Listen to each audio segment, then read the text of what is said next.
हनुमान जी के लिए इस दुनिया में कोई भी काम कठिन नहीं है। हनुमान जी के लिए सब कुछ संभव है। पर मेरे प्रियजनों और मेरे सज्जनों और मेरी आत्माओं, सुनो, माया के गुलाम मत बनो। तुम्हें बनना ही है तो माधव के गुलाम बनो। माया के गुलाम बनोगे तो तुम्हें नाचना पड़ेगा, माधव के गुलाम बनोगे तो भगवान तुम्हारे साथ नाचेंगे। भगवान के पास एक व्यक्ति गया, भगवान कुछ दो। भगवान बोले हमारे पास देने के लिए दो चीजें, एक भक्ति एक माया, बताओ क्या चाहते हो। तो व्यक्ति ने कहा महाराज हमें दोनों का अर्थ समझाओ, भक्ति का अर्थ क्या, माया का अर्थ क्या, माया को पाने से क्या होगा, भक्ति को पाने से क्या होगा। मुस्कुराते हुए गोविंद ने कहा भैया अगर तुम्हें नाचना है तो माया ले लो और मुझे नचाना है तो भक्ति ले लो। अगर मुझे नचाना तो भक्ति ले लो और मेरे पागलो, बात बिल्कुल सही है। माया के पुजारी बनोगे तो तुम्हें चिंता करनी पड़ेगी और भगवान के पुजारी बनोगे तो भगवान को चिंता करनी पड़ेगी।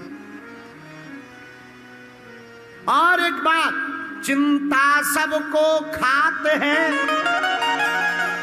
चिंता सबकी पीर, और जो चिंता की फांकी करे सुबह को नाम फकीर।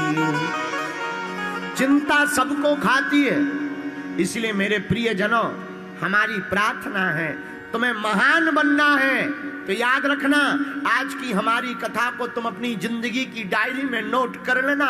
मेरे पागलों, कोई भी इंसान भवनों से महान नहीं बनता है, भावनाओं से महान बनता है? साधन से महान नहीं बनता, साधना से महान बनता है।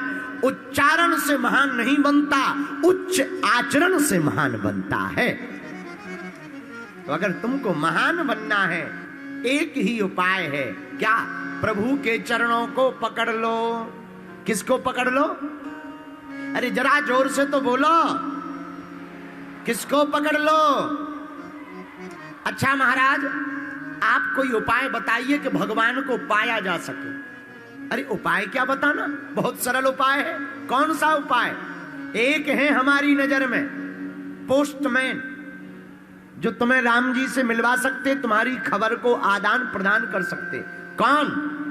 तुम्हारे भजन राम को पावे, तुम्हारे भजन राम को पावे, तुम्हारे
राम जी की चर्चा हनुमान जी से।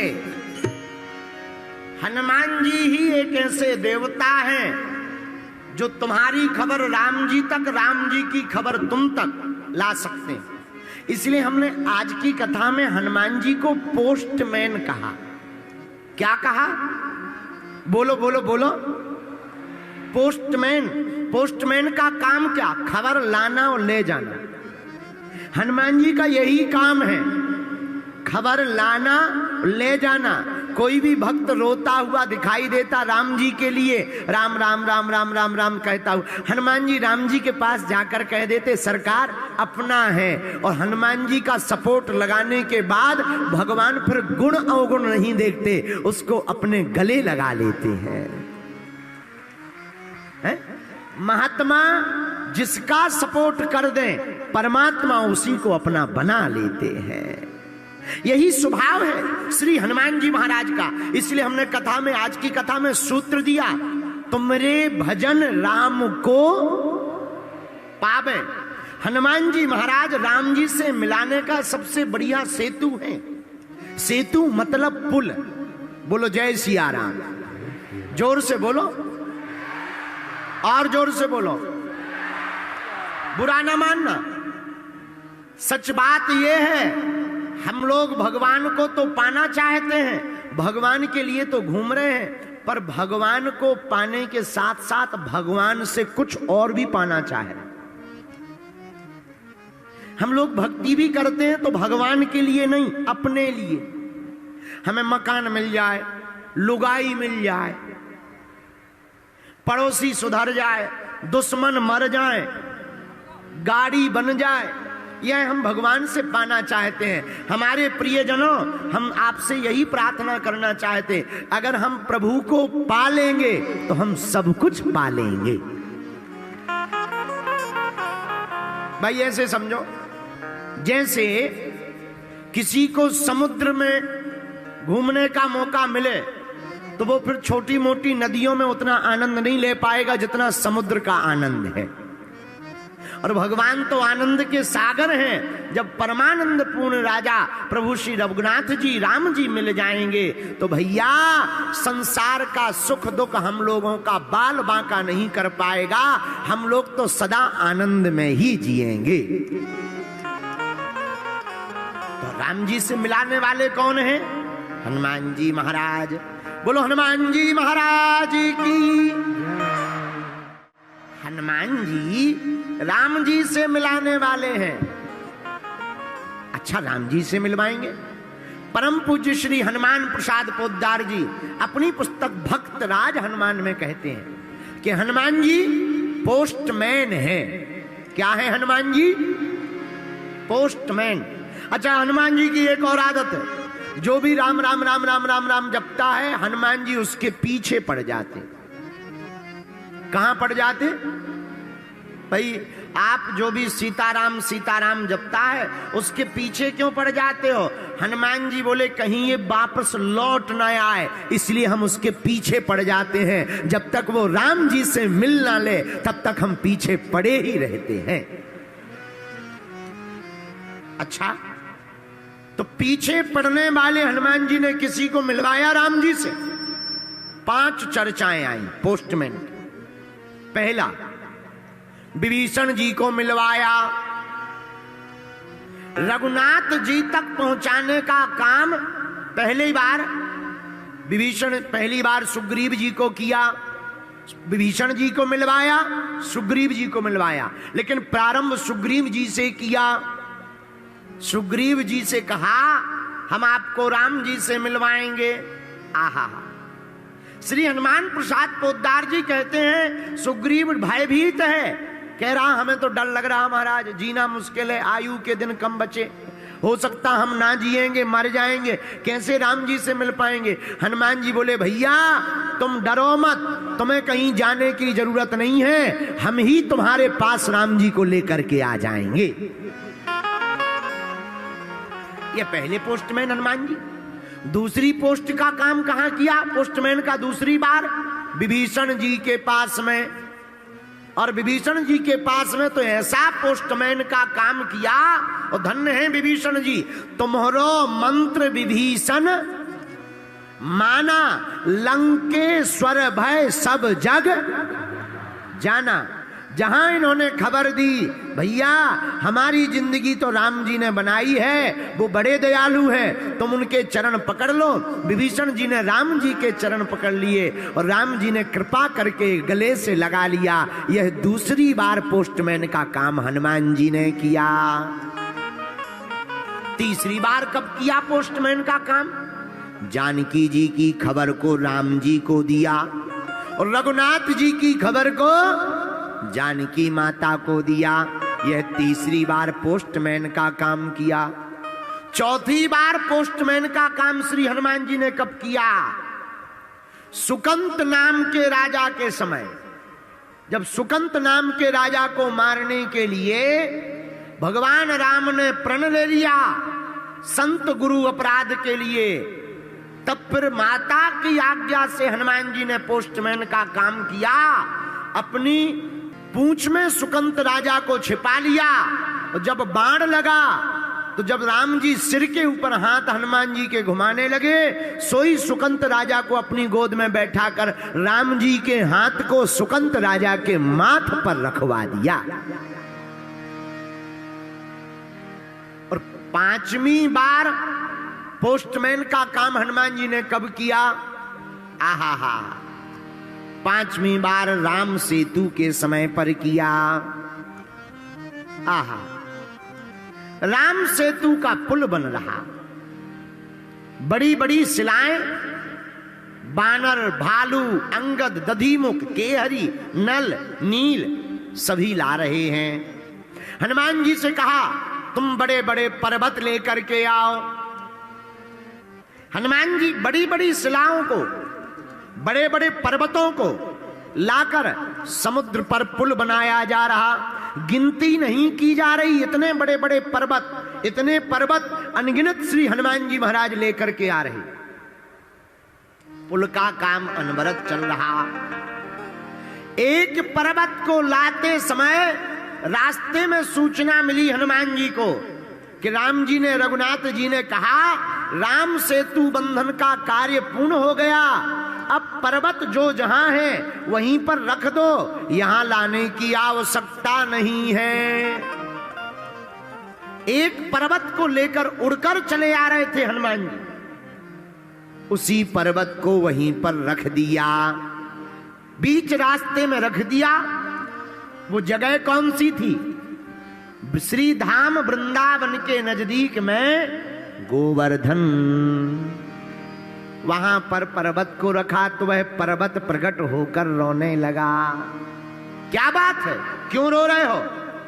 हाथ जोड़ते हुए गोवर्धन जी कहने लगे महाराज, आज तक का रिकॉर्ड हमने देखा, आपको जिसने भी अपना बनाया या आपने जिसका भी हाथ पकड़ा वो भगवान से जरूर मिला, पर मेरा ऐसा कौन सा पाप है कि आपने मुझे हाथ पर भी रखा फिर भी मैं भगवान से नहीं मिल पा रहा।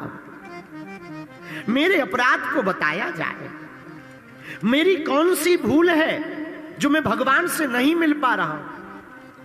क्या मुझे भगवान के दर्शन नहीं होंगे? क्या मैं भगवान से नहीं मिल पाऊंगा? आपने तो अपने हाथ पर रखा, आप तो महात्मा हैं, संतों के भी संत हैं, क्या राम जी के दर्शन नहीं होंगे? श्री हनुमान जी महाराज उसकी रोती हुई वाणी को सुनकर के बोले, भैया तुम रो मत, भगवान की आज्ञा हमारे लिए सर्वोपरि है, पर तुम चिंता मत करो, हम कुछ संदेशा राम जी से लाकर तुमको देते।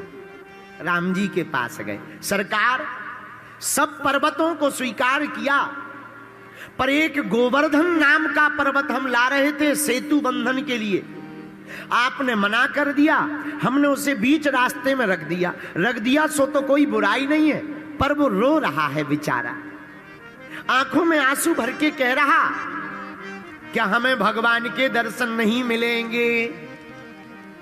राम जी बोले, भैया हनुमान, सेतु बंधन का काम तो पूरा हो गया, लेकिन अगर वह पर्वत रो रहा और तुमने उसे अपने हाथ पर रखा तो तुमने तो अपने हाथ पर रखकर अपने सम में रखा होगा, जाकर के तुम वचन दे आओ, हम द्वापर युग में जब श्री कृष्ण अवतार लेकर के आएंगे उस पर्वत को दर्शन भी देंगे और अपनी उंगली पर उठाकर अपने सिर पर रखेंगे।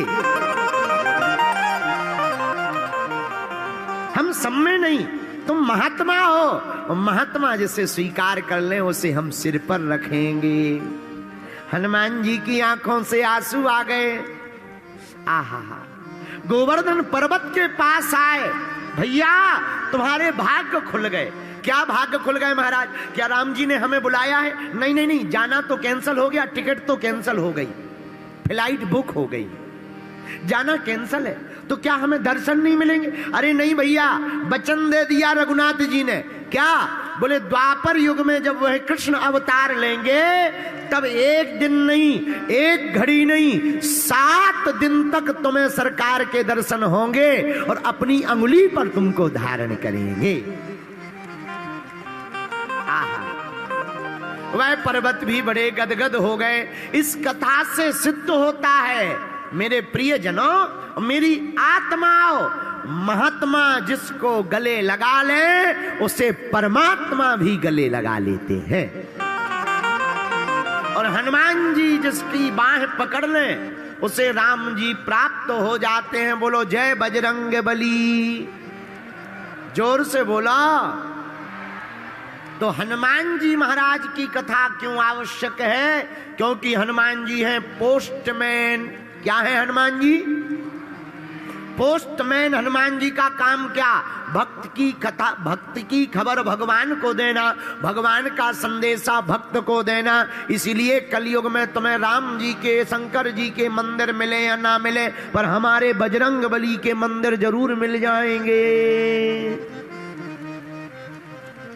इसलिए कलयुग में इनकी बड़ी महिमा है। इसलिए भैया, अगर भारत के लोग और भारत के युवान और भारत में रहने वाले प्रियजन अगर हनुमान जी की भक्ति करते हैं और हनुमान जी का चरित्र जीवन में उतारेंगे तो हम दावे के साथ कह सकते हैं भारत को विश्व गुरु बनने से कोई नहीं रोक सकता। बोलो जय सिया राम, जोर से बोलो। हनुमान जी के लिए कोई भी काम कठिन नहीं है। कवन सुकाज कठिन जय गोपाल, कवन सुकाज कठिन जय गोपाल, जो नहीं हो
कोई काम हनुमान जी के लिए कठिन नहीं। दूसरी बात और सुनिए, हनुमान जी पोस्टमैन तो है ही है।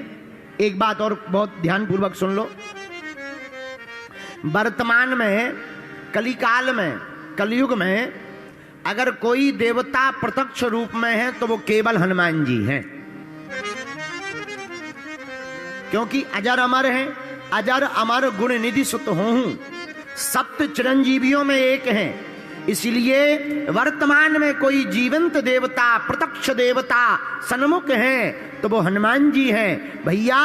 इसलिए कलिकाल में हनुमान जी की भक्ति करने वाले साधक को राम जी भी प्राप्त होंगे और हनुमान जी की कृपा भी प्राप्त होगी।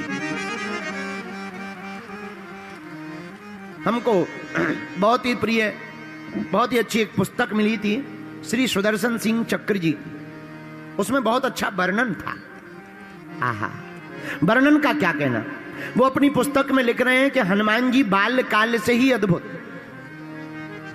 जब बचपन में छोटे से बालक थे हनुमान जी, और उनको जब माताएं या गांव के लोग जो आसपास रहने वाले लोग थे वनवासी, वो गोद में लेते थे तो उनका ज्वर मिट जाता था। इसलिए प्रायः प्रातः काल से ही हनुमान जी के दरवाजे पे भीड़ लगी रहती थी। बोले क्यों? बोले उनको कोई गोद में ले ले तो इतना तेज था कि कैसा भी थका हुआ, बीमार, रोगी, कोड़ी, बुखार में पड़ा हुआ आदमी हो, हनुमान जी को जो गोद में खिला लेता था उसका रोग मिट जाता था। इसलिए हनुमान जी को गोद में लेने के लिए बड़े बड़े महात्मा लाइन में लगे रहते थे। कितनी अद्भुत बात है। जो बचपन में ही पीड़ा मिटाने वाले, संकट हरने वाले हों, वो तो वर्तमान में भी संकट मोचन है। इसलिए भैया ऐसे हनुमान जी की भक्ति करने वालों के आसपास तो संकट आ ही नहीं सकता है। बोलो जय सिया राम। लेकिन हम लोगों की पूजा भी आजकल बड़ी विचित्र हो गई। एक संत जी हमसे कहते थे बड़ी विचित्र बात, तन से पूजा कर रहे, मनवा गया बाजार, और कैसे रीझे सांवरा, जुड़े न दिल के ताल। ज्यादातर लोग तन से पूजा करते हैं, मन का पता नहीं कहां घूम रहा है। पता लगा कि मन घूम रहा सांचौर की चाट खा रहा है, फुल्की पी रहा है। फिर बाद में मिलते हैं, गुरुजी इतने दिन हो गए हनुमान जी की कृपा नहीं हो रही। ठटरी के बरे हनुमान जी की कृपा पानी है तो तन से पूजा की आवश्यकता नहीं है। हनुमान जी की कृपा को पाने के लिए मन से पूजा की आवश्यकता है। एक आदमी और हमें मिला, यही राजस्थान का, हमारे बागेश्वर धाम पे आया। हमने कहा और बताओ सब ठीक है? बोले कहां ठीक है, सब बेकार है। हम कहा नहीं बेकार तो है, और हनुमान जी की भक्ति करो ठीक हो जाएगा। अरे बोले 20 साल से कर रहे हैं, रोज प्रसाद चढ़ाते हैं, आज तक कुछ नहीं हुआ। हमने कहा कुछ नहीं हुआ? बोले कुछ नहीं हुआ। हमने कहा प्रसाद में क्या चढ़ाते हो? बोले नारियल। हम कहा सीधा चढ़ाते हो या फोड़ते हो? बोले नहीं नहीं फोड़ते हैं। हम कहा तुम्हारी ठटरी बरे। बोले क्यों? हम कहा खोपड़ी तुम हनुमान जी को चढ़ा जाते हो, गरी गोला अपनी लुगाई को खिलाते हो। खोपड़ी तुम हनुमान जी को दे जाते हो, गरी गोला तुम खुद खाते हो, लुगाई को खिलाते हो, और कहते हो कि हनुमान जी की कृपा नहीं हो रही है। हम प्रार्थना ये करना चाह रहे, हनुमान जी नारियल से प्रसन्न नहीं होंगे। नारियल तो एक समाधान है, एक माध्यम है। नारियल फोड़ने से भगवान की कृपा नहीं होती, नारियल जैसा बन जाने से कृपा होती है कि बाहर भले ही कठोर रहो पर अंदर तो नारियल जैसा कोमल होना चाहिए। ये नारियल का महत्व है। नारियल चढ़ाने का मतलब ये नहीं है। कई लोग, बहुत से लोग हमें मिलते हैं और हम ही को फंसते हैं, क्या बताएं। एक आदमी और हमें मिला, बोला पंडित जी। हमने कहा हाँ जी। बोले अगर हमारा काम हो जाएगा तो हम हनुमान जी को जो है 5 किलो लड्डू घी के चढ़ाएंगे। तो हमने कहा देखो पहली बात तो ये कि हनुमान जी तुम्हारे घी के लड्डुओं के भूखे नहीं है, और दूसरी बात अपना काम बताओ। बोले काम ये है कि हमारी जमीन बिक जाए पर महंगी बिक जाए। हम कहा हनुमान जी को अगर जमीन ही बिकवानी होगी और महंगी बिकवानी होगी, तुम्हारी क्यों बिकवाएंगे, हमारी नहीं बिकवाएंगे। अरे हनुमान जी की कृपा अनुबंध से नहीं होती कि आप भगवान से कॉन्ट्रैक्ट करो कि तुम ऐसा कर दो भगवान तो हम ऐसा कर देंगे, तुम हमारा ऐसा काम कर दो तो हम झंडा चढ़ाएंगे, तुम हमारा ऐसा काम कर दो तो हम दंड भरते आएंगे, तुम हमारा ऐसा काम कर दो तो हम मंदिर बनाएंगे। अरे हनुमान जी की कृपा अनुबंध से नहीं होती, हनुमान जी की कृपा तो संबंध से होती है। हाँ, इसको तो अनुबंध कहते हैं। ये तो बिजनेसमैनों में होता है, व्यापारियों में, कि तुम हमारा बिजनेस का सामान ले लो हम तुम्हें गिफ्ट देंगे, ये कर दो तो हम वो करेंगे। ये बिजनेसमैनों में होता, भक्त और भगवान में नहीं होता है। भक्त और भगवान तो स्वतंत्र होते हैं भैया। भक्त तो भगवान पर सर्वस्व लुटा देता है, और भगवान भी ऐसे हैं कि वो अपनों भक्त को जी भर करके दे देते हैं। बोलो जय सिया राम, जोर से बोलो। और जो भक्त भगवान के भरोसे होता, ऐसे समझो, मेला में एक 5 साल का बच्चा गया, एक 15 साल का, एक माताजी के दोनों बेटे, एक 15 साल 20 साल का था, एक 5 साल का। मेला बहुत भरा हुआ था, पर माताजी की नजर बार बार 5 वर्ष वाले बच्चे पर जा रही थी। जो 5 वर्ष का बालक था उसी पर नजर जा रही थी, ये गुम ना जाए, गायब ना हो जाए, भग ना जाए, चोट ना लग जाए, कहीं गिर ना जाए। बार बार हाथ पकड़कर 5 वर्ष के बच्चे को माताजी कभी गोद ले लें, कभी उंगली पकड़ लें, कभी सिर पर हाथ रख ले में। क्यों? क्योंकि 15-20 वर्ष का बच्चा तो सब अपने मन से करेगा, पर 5 वर्ष का बच्चा तो अपने मन से नहीं कर पाएगा, उसकी चिंता माँ को होती है। उसी प्रकार भैया, तुम ज्ञानी बनोगे तो तुम्हें स्वयं सब कुछ करना पड़ेगा, और तुम ध्यानी बनोगे तो तुम्हारी परवाह भगवान को करनी पड़ेगी। कल हम लोग कमरे में बैठे बैठे परम पूज्य श्री बक्सर वाले मामा जी की चर्चा कर रहे थे। श्री नारायण दास भक्त माली जी महाराज, आहा कितने अद्भुत महात्मा हैं। उनकी चर्चा जब आप लोग कर रहे थे तो हमें उनकी कुछ भारत में अभी भी कुछ संत दर्शनीय है, बाकी तो भैया प्रदर्शनीय है। बुरा न मानना सांचौर वाले लोगों, तुम हमारी आत्मा हो, हम सच बात बोल रहे हैं। साधु हो जाना कठिन नहीं है, साधु बन जाना बहुत कठिन है। कपड़ा पहन लेना बहुत सरल है, बाल रखा लेना सरल है, माला पहन लेना सरल है, लेकिन भजन जीवन में उतारना और संत का आचरण जीवन में उतारना बहुत कठिन है। बोलो सीताराम, जोर से बोलो। अभी भी अपने भारत में परम पूज्य जैसे पथमेड़ा वाले श्री गौरशी मनीषी परम पूज्य श्री दत्त शरणानंद जी महाराज, क्या अद्भुत विभूति है। कभी फोटो टीवी पर नहीं आती, कभी फोटो नहीं खिंचवाते, कभी स्पर्श नहीं करवाते। क्या नियम है, क्या परंपराएं हैं। भारत में कुछ ही महात्मा हैं जो दर्शन करने योग्य हैं। आज ही आते समय हमारी बात बरसाने वाले परम पूज्य श्री विनोद बाबा जी से हो रही थी। आहा, क्या विभूति है। श्री राधा रानी जी की कितनी अद्भुत भक्ति है। बात करते करते ही उनके नेत्र सजल हो जाते। 18 घंटे श्री राधा रानी जी का भजन करते, एक ही झोपड़ी में पड़े रहते, ब्रज छोड़कर कहीं बाहर नहीं जाते। भैया, ऐसे संतों का भारत में अब होना बड़ा कठिन है।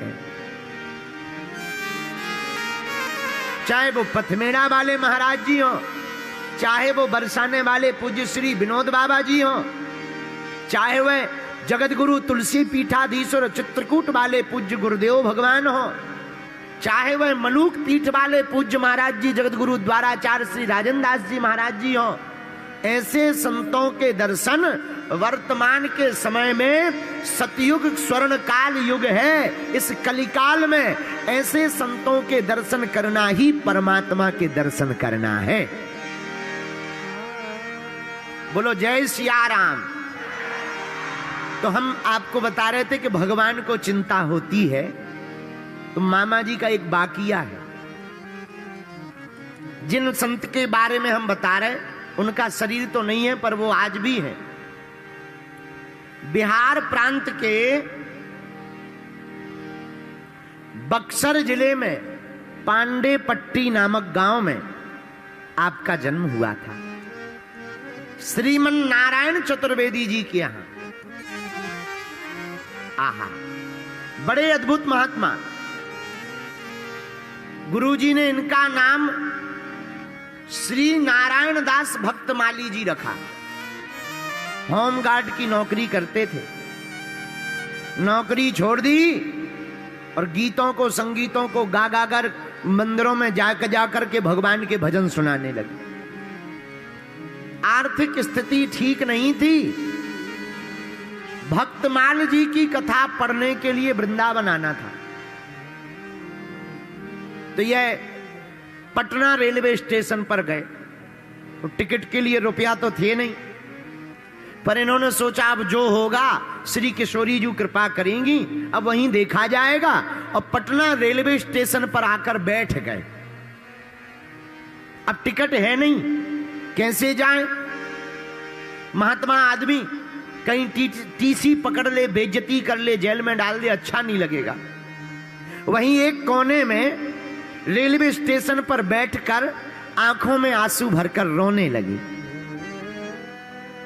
श्री किशोरी जी को प्रणाम करने लगे और आंखों में आंसू भरकर रोने लगे। भैया, आपने अपने मुंह से खुद इस घटना को कई बार कहा। भक्तमाली जी कहते हैं कि हमारे सामने बैठे हुए एक सरदार जी उठे और झट से अपनी टिकट निकालकर बोले, क्यों बाबा, दिल्ली जाना है क्या? तो श्री मामा जी बोले कि हमको दिल्ली नहीं जाना, हमको तो वृंदावन जाना है, पर आप क्यों पूछ रहे? तो सरदार जी बोले, महाराज, हमें कोई जरूरी काम आ गया और हमारी टिकट दिल्ली तक की है, हमें जरूरी काम से वापस जाना है, हमारा फोन आ गया, अगर तुम्हें दिल्ली जाना हो तो ये टिकट हमारी ले लो, हमारी टिकट स्लीपर में है, बढ़िया रिजर्वेशन है, रिजर्वेशन में बैठ करके चले जाओ। मामा जी कहते हमारी आंखों से आंसू आ गए। धन्य है किशोरी जी की कृपा कि अचानक सब व्यवस्था कर दी और उन्होंने टिकट ली और श्री धाम वृंदावन पहुंच गए। भैया, इस घटना से हम आपको ये बताना चाह रहे हैं कि अगर तुम भगवान के भरोसे रहोगे तो तुम्हें अपनी चिंता स्वयं नहीं करनी पड़ेगी, भगवान को तुम्हें तुम्हारी सारी चिंता करनी पड़ेगी। आपकी चिंता भगवान की हो जाएगी, आपका काम भगवान का काम हो जाएगा, आपकी पीड़ा भगवान की पीड़ा हो जाएगी। और सांचौर के पागलों, मेरी आत्माओं, हम हाथ जोड़ करके तुमसे प्रार्थना करके कहना चाह रहे, अगर तुम हनुमान जी के हो जाओगे तो तुम्हारी चिंता तुम्हारी नहीं, हमारे वीर बजरंगबली की हो जाएगी।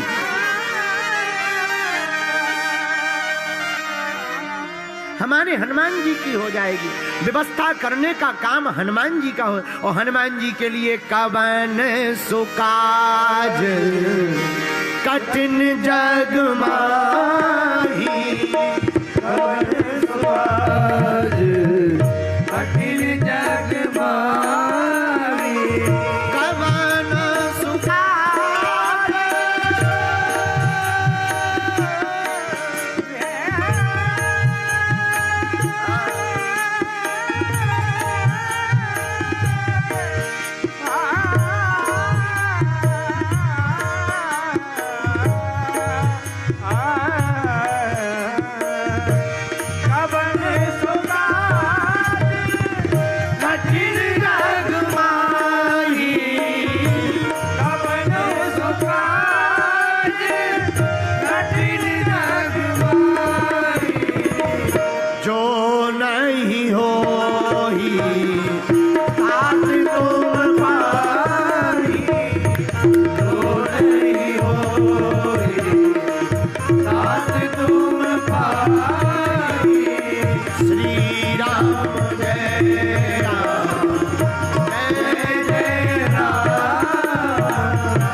भगवान के लिए कोई भी काम कठिन नहीं है।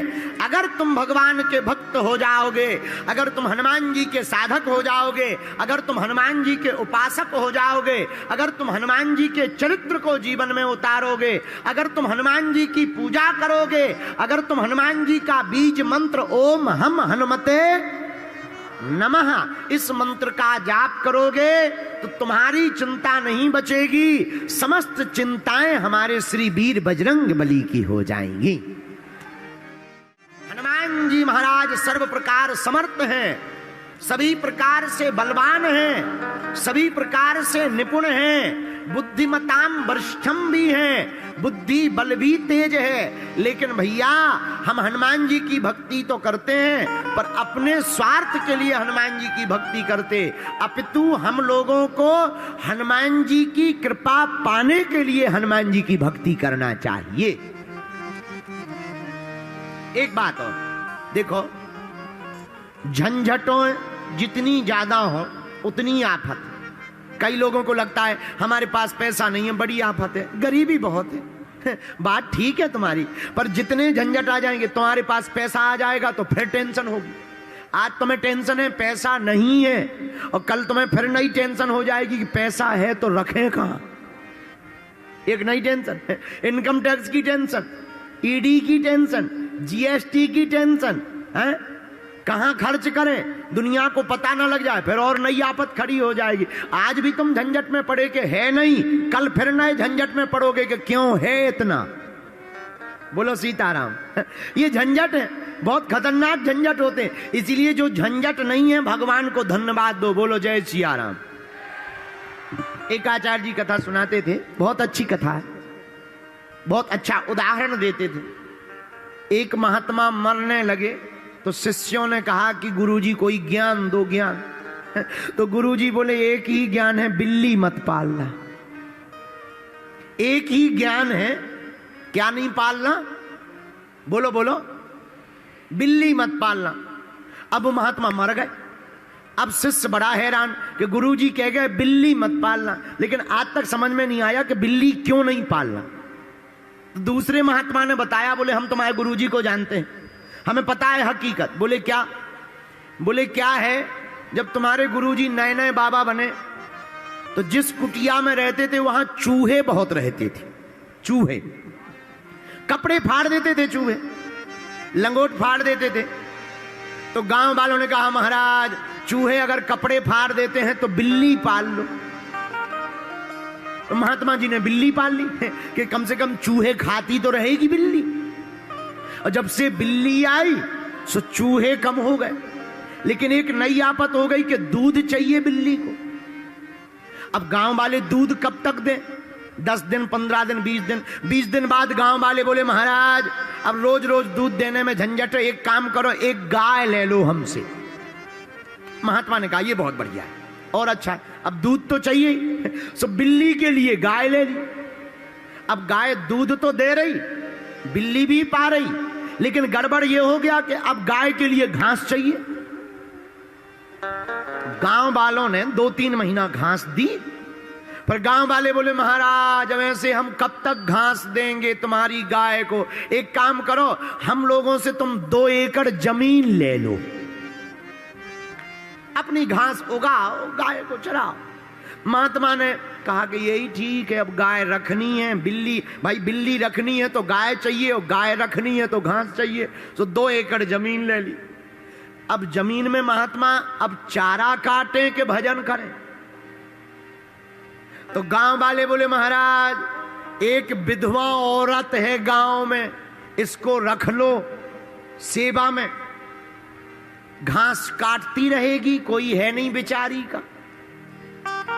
महात्मा बोले ये बात ठीक है, बेसहारा को सहारा देना चाहिए। महात्मा ने बेचारी विधवा को रख लिया। अब कुछ दिन तो उस स्त्री ने घास की सेवा की, चरणों की सेवा की, धीरे धीरे गांव में हल्ला उल्टा सीधा हो गया। गांव वाले बोले महाराज ऐसे काम नहीं चलेगा, अब चाहे जो हो जाए तुम्हें शादी करनी पड़ेगी। अंत में महात्मा जी को शादी करनी पड़ी।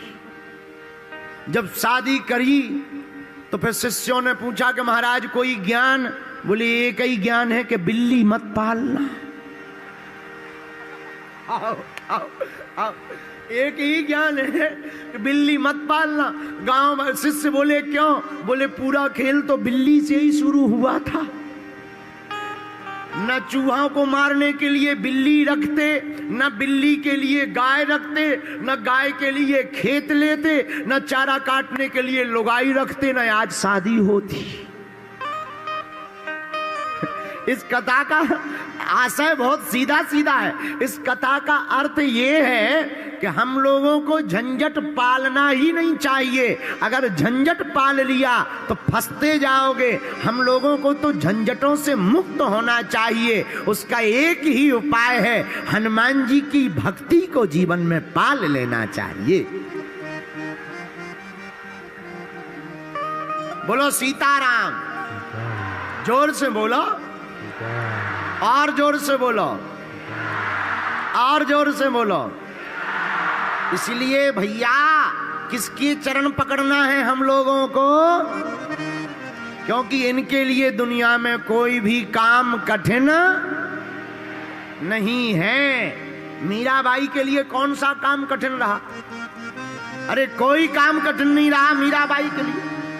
खूब झंझट आए, राणा ने विष दिया, मानो अमृत पिया, पी गई, सांप भेजे गए, नाग भेजे गए, पर धन्य है मीराबाई, वो तो गोविंद के चरण पकड़े थी। तो सारी चिंता मीराबाई की नहीं, विष भी अमृत बन गया, इसकी चिंता भी हमारे गोविंद ने की।